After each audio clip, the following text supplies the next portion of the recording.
नमस्कार, मैं सुप्रिया और आप देख रहे हैं 4 PM कर्नाटक। कांग्रेस शासित कर्नाटक राज्य में पिछले कुछ दिनों से सियासी हलचल काफी तेज है। सत्ताधारी दल में आए दिन कुछ न कुछ राजनीतिक खिचड़ी पक रही है, जिस पर सत्ता पक्ष और विपक्ष दोनों की ही निगाहें लगी हुई हैं। दरअसल लोकसभा नतीजों के बाद कांग्रेस के अंदर हलचल काफी तेज है। ऐसी खबरें आ रही हैं कि सीएम सिद्धारमैया और डीके शिव कुमार के बीच ऑल इज नॉट वेल है। पार्टी के अंदर एक खेमा है जो सरकार में 3 उप मुख्यमंत्रियों की मांग कर रहा है। तो वहीं दूसरी ओर मौजूदा उप मुख्यमंत्री डीके शिव कुमार इस तरह की खबरों को खारिज कर रहे हैं और इन सब खबरों को सिर्फ मीडिया की देन बता रहे हैं। डीके शिव कुमार का कहना है कि मीडिया जानबूझकर कर्नाटक सरकार में फूट डालने का प्रयास कर रहा है। वहीं एक और वो कालीगा संत भी अब कर्नाटक की राजनीति में सक्रिय हो गए हैं। वो कालीगा संत द्वारा डीके शिव कुमार को प्रदेश का मुख्यमंत्री बनाने की मांग की गई है। ऐसे में कर्नाटक में सियासी उथल-पुथल लगातार जारी है। दरअसल कर्नाटक के deputy CM DK Shiv Kumar चुनावों में चाणक्य बनकर उभरे थे। वो राज्य में डिप्टी सीएम के साथ कर्नाटक प्रदेश कांग्रेस समिति के प्रमुख भी बने हुए हैं। राज्य में जहां नेतृत्व परिवर्तन की मांग उठ रही है, यानी कि सिद्धारमैया को हटाने के लिए दबाव बन रहा है, तो वहीं दूसरी तरफ से प्रदेश अध्यक्ष को बदलने की मांग तेज हो रही है। सिद्धारमैया समर्थक मंत्रियों ने 3 डिप्टी सीएम के फॉर्मूले को लागू करने का दांव चल दिया है। कई मंत्री लिंगायत, दलित और अल्पसंख्यक डिप्टी सीएम बनाने के लिए आवाज बुलंद करने में लगे हैं। ऐसे में डीके शिव कुमार कतई नहीं चाहेंगे कि सरकार में और डिप्टी सीएम बने।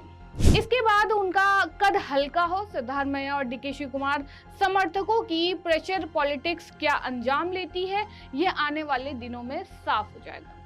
इस बीच कर्नाटक कांग्रेस प्रमुख और उप मुख्यमंत्री डीके शिव कुमार नेतृत्व के मुद्दे को लेकर पार्टी कार्यकर्ताओं व नेताओं को कड़े शब्दों में नसीहत दे डाली है।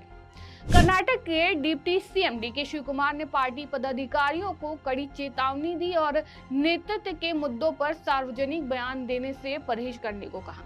शिव कुमार ने चेतावनी जारी करते हुए सदस्यों से अपना मुंह बंद रखने को कहा और उसका पालन नहीं करने वालों के खिलाफ अनुशासनात्मक कार्रवाई की चेतावनी दी। उन्होंने कहा कि डिप्टी सीएम पर कोई चर्चा नहीं हुई है और सीएम की स्थिति पर चर्चा का कोई सवाल नहीं है। अगर किसी ने भी सीएम का मुद्दा उठाया तो कार्रवाई करेंगे। वो कालीगा संत द्वारा डीके शिव कुमार को मुख्यमंत्री बनाए जाने की मांग किए जाने वाले बयान पर उप मुख्यमंत्री ने कहा कि कुमार चंद्रशेखर स्वामी ने मेरे प्रति प्रेम के कारण ये बात कही है। मैं स्वामी जी से हाथ जोड़कर अनुरोध करता हूं कि वे राजनीतिक मामलों में हस्तक्षेप न करें। पार्टी आला कमान मेरे काम के आधार पर फैसला करेगा। हालांकि शिव कुमार की चेतावनी के बावजूद सहकारिता मंत्री किरण रजन्ना ने टिप्पणी करते हुए कहा कि वह तब तक चेतावनियों पर ध्यान नहीं देंगे जब तक कि पार्टी में सभी लोग प्रतिबंध आदेश का पालन नहीं करते। कर्नाटक में कांग्रेस पार्टी के भीतर और बाहर शिव कुमार को सीएम पद पर पदोन्नत करने की मांग को लेकर आवाजें उठ रही हैं।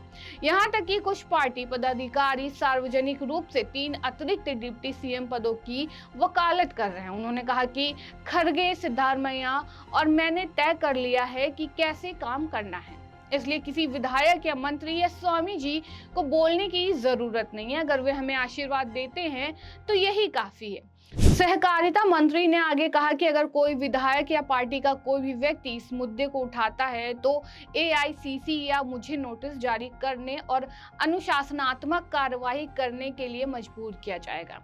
मैं चेतावनियों पर ध्यान नहीं दूंगा, नोटिस जारी होने दीजिए, मैं उसका जवाब दूंगा। यदि सभी लोग चेतावनी का अनुसरण करेंगे तो मैं भी अनुसरण करूंगा। सब चुप रहेंगे तो मैं भी चुप रहूंगा। क्या हम किसी को यह कहते हुए चुप रह सकते हैं कि सिद्धारमैया को शिव कुमार को सीएम बनने के लिए इस्तीफा दे देना चाहिए? इससे पहले सियासी हलचल तब और तेज हो गई थी जब सीएम सिद्धारमैया दिल्ली पहुंचे थे और उन्होंने कांग्रेस सांसद राहुल गांधी से मुलाकात की थी। इस मुलाकात के दौरान सीएम सिद्धारमैया कांग्रेस के पूर्व अध्यक्ष राहुल गांधी के कंधे पर हाथ रखकर उनसे हाथ मिलाते नजर आए। मुलाकात के दौरान सिद्धारमैया अपने साथ एक प्रतिनिधि मंडल को भी लेकर गए थे। मुलाकात की तस्वीर को सोशल मीडिया पर शेयर करते हुए सिद्धारमैया ने लिखा था कि उन्होंने राहुल गांधी को नेता प्रतिपक्ष चुने जाने के लिए दिल्ली स्थित उनके आवास पर जाकर बधाई दी थी। प्रदेश में सरकार के अंदर मची सुतल पुतल के बीच कांग्रेस नेता मंत्री संतोष लाड ने शिगगांव उपचुनाव के बारे में कहा कि उपचुनाव के लिए उम्मीदवार का चयन पार्टी पर निर्भर है। पार्टी इस पर सर्वे भी कराएगी, जिताऊ उम्मीदवार की पहचान कर टिकट दिए जाएंगे। संतोष लाड ने कहा कि हाल ही में कांग्रेस प्रदेश कार्याध्यक्ष ईश्वर खंडरे ने इस संबंध में एक बैठक बुलाई थी। बैठक के लिए नहीं जा सका, टिकट के इच्छुक उम्मीदवार आवेदन करेंगे। इनमें से जिताऊ उम्मीदवार कौन होगा, ये पार्टी तय करेगी। इस पर और एक सप्ताह में कमेटी की बैठक होगी। बैठक में चर्चा कर सूची आलाकमान को भेजी जाएगी। वहीं वो कालिका संत द्वारा मुख्यमंत्री बदलने वाले बयान पर लाड ने कहा कि वे मठ प्रमुख के सीएम बदलने के बयान पर कोई प्रतिक्रिया नहीं देंगे। इस पर मुख्यमंत्री पहले ही प्रतिक्रिया दे चुके हैं। मुख्यमंत्री का पद विधायकों की राय प्राप्त कर और पार्टी आलाकमान के फैसले पर चुना जाता है।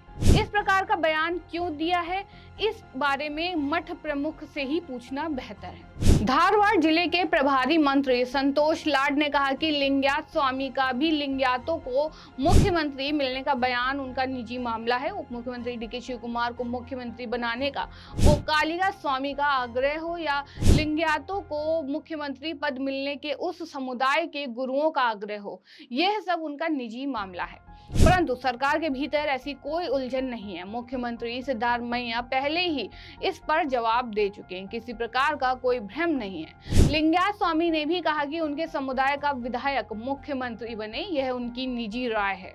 इसमें हम क्या कह सकते हैं? स्वामी ने अपनी राय दी है। यह लोकतांत्रिक व्यवस्था है, हर कोई अपनी राय दे सकता है। इस पर फैसला पार्टी आलाकमान करेगा। इस दौरान उन्होंने विपक्षी नेताओं और मीडिया में सरकार के भीतर भ्रम की कुछ रिपोर्टों पर आपत्ति जताई। चंद्रायपट्टन उपचुनाव के बारे में लाड ने कहा कि आलाकमान तय करेगा कि चंद्रपट्टन विधानसभा चुनाव में किसे लड़ना चाहिए। संतोष लाड ने कहा कि भाजपा के पास बात करने के लिए कोई मुद्दा नहीं है। एक विपक्षी दल के तौर पर सकारात्मक विरोध एवं आलोचना करना चाहिए, परंतु सुबह होते ही कोई ना कोई विरोध प्रदर्शन कर लोगों को परेशान करने का काम किया जा रहा है। क्या उनके कार्यकाल में कीमत नहीं बढ़ी? केंद्र में जादुई आदमी नरेंद्र मोदी के आने के बाद पूरा देश जानता है कि कर्ज कितना बढ़ गया है। सत्ता खोने के बाद मीडिया के सामने बोलना ही उनका एकमात्र काम रह गया है। लाड ने कहा कि केंद्र सरकार से अनुदान ठीक से नहीं मिला है, यह बात केंद्र में संज्ञान में लाई गई है। धारवाड़ जिले में विकास कार्यों को लेकर प्रगति समीक्षा बैठक आयोजित की गई। हम हुबली धारवाड़ महानगर निगम के महापौर और उप महापौर पद के लिए चुनाव लड़ेंगे। इस बारे में पहले ही चर्चा हो चुकी है, परंतु हमारे पास कोई तार्किक संख्या नहीं है। विपक्षी दल की नेता सुवर्णा कलकुंटला के मुताबिक नगर निगम चुनाव मैदान में उम्मीदवार उतारे हैं। फिलहाल देखते हैं कर्नाटक के सियासी नाटक में आगे क्या होता है। फिलहाल इस खबर में इतना ही। ऐसी राजनीतिक खबरों के लिए बने रहिए, देखते रहिए 4 PM कर्नाटक। धन्यवाद।